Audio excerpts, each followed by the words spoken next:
If there's lots of other people there in the open home at the same time, to not ask at the open home is fine. But follow-up call? Exactly. You know, Yeah, so Jen, you mentioned you're thinking of moving. So do you know what your home's currently worth? Would you like to appraise it? And she was amazing. It's scary the number of people who just aren't doing the follow-up calls from open homes. Yeah. Well, they're doing the follow-up calls and they're not asking. They're not We talked about asking. this yesterday. Yeah, we did. It's, you know, how many of us get busy and you've got 20 follow-up calls to make and you're in the, oh, you know, was the home of interest? No. Oh, okay, thank you very much.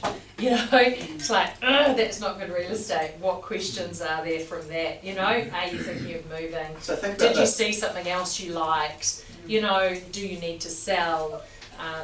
You know, would you like an updated appraisal of your property? You know, it's asking questions. We don't get lazy on those follow-up calls. I was amazed 3 or 4 weeks ago doing follow-up calls that somebody actually took the time at the end of the phone conversation. He said, just want to say thank you. I've spent up the last 3 or 4 weeks in Millwall looking at open homes every weekend, and you're the first time that somebody's actually Called me back, Yeah. I And I was like, know. in this market, how is that even possible? Possible. Yeah. I know. Amazing. I agree. I know, when They I do was say looking. that. They say, thanks Yep. for calling. Thanks for calling. I don't. That's okay. People give the number, they do expect a phone call, and I think, you know, it's up to us to do that. And if they're shopping around for a real estate agent, they're not going to list with someone that doesn't call them back. I think the other thing is key is pre-position them at the open home. I will be calling you. Yep. Yes. So yes, Thanks for that's good. visiting. Yeah. Thank you for Yeah. coming today. Hey, I'll give you a call in a couple of days. Yeah, I say that. They know they're expecting the call rather than. And for most people looking for a real estate agent, they want someone who says they're going to do what they say they're going to do. Correct. Right? And it's about communication. So if you're setting it up, hey, I'm going to call you in a couple of days, and then when you call them, mentally they go, oh, they said they were going to call me, they called me, that's ticking his box. It's nothing worse than saying, I'll call you in a couple of days, And not doing and it. there's no call, because then it's a big cross in the box rather Those than little neutral, it's things. actually negative. I had a, you know those thank you cards? I don't know if everyone uses those. I got a listing from one of those because I met a lady at an open home. Offered to appraise her property, went and appraised her property and put a little thank you card in her letterbox the next day. Yep. Thank you for allowing me through because I was up against other people. And we listed and sold her property. And she said to me right at the end, actually, do you want to know why you got your list, why you got this? I said, yeah, actually, I'd love to know that. And she said, because you put that thank you card in my letterbox, I thought to myself, she's following me and she's tracking me. What's she going to do with buyers? Yeah, it's awesome. Yeah, just that real little thing. Yeah, it's cool. Great practice, well done. So think about that. So 2 out of 10 who come through an open home are going to be on the market in the coming few months.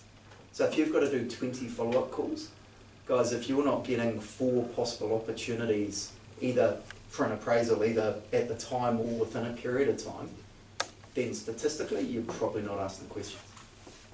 Interesting way to think about it, eh? Good morning. So guys, it's not, so think about that when you are doing those follow-up calls. We might leave that over. Thanks, mate. So think about that when you're doing those follow-up calls, about those stats. And once Sorry, you can get we just talk one little thing that keeps coming up in my head with open homes? I think it's really rude to start talking to someone at an open home as the real estate agent without introducing yourself. And real estate agents do it a lot, having done a whole load of open homes recently. Just be conscious of that. When you start talking to someone, you go, hi, I'm Kirsty. I know. People just- not introduce themselves as they come in, shake their hand. and Yeah, you introduce- should, Yeah. and you should never ask for someone's details without Thank going, hi, I'm Kirsty, would you Yeah. mind if I grab I'm going to get some really details? if I say hi and Hi, I'm Jay. Do you know what I'm saying though? You know when you get busy Yeah. and you start talking to people, please be conscious of it. Because it's really confronting when someone walks up to you that you've never met before and starts talking to you That's true. in your face and they haven't even introduced themselves. So can everyone just be conscious of that in the open home when you're talking to people? Cool. Thank you.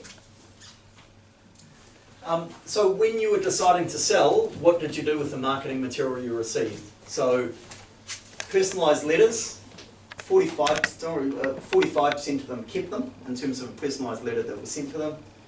23% kept email newsletters and 11% kept printed flyers. So interesting just looking at, you know, the mix across that. Not saying any one of these is right, but keep it in mind. What was the most important thing you received from a salesperson prior to selling?